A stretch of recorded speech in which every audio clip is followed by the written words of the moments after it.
എന്താ മോളെ? സാർ, ഞാൻ കണിയൊരുക്കി വെച്ചിട്ടുണ്ട്. രണ്ടുപേരെയും കണി കാണാൻ വിളിക്കാൻ വന്നതാ.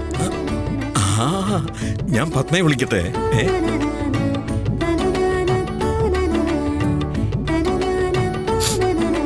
പത്മ, പത്മ,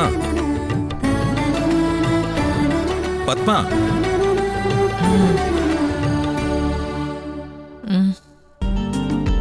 ഹാപ്പി വിഷു. അതെ, നന്ദിനി കണി ഒരുക്കി വെച്ചിട്ടുണ്ട്.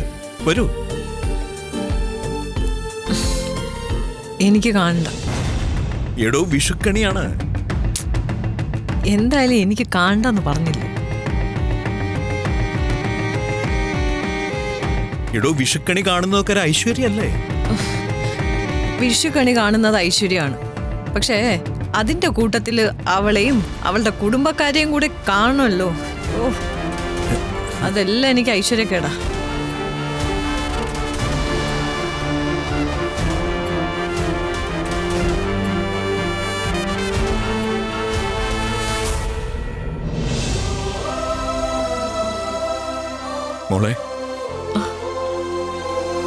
മോളെ അതൊന്നും കാര്യമാക്കണ്ട കേട്ടോ.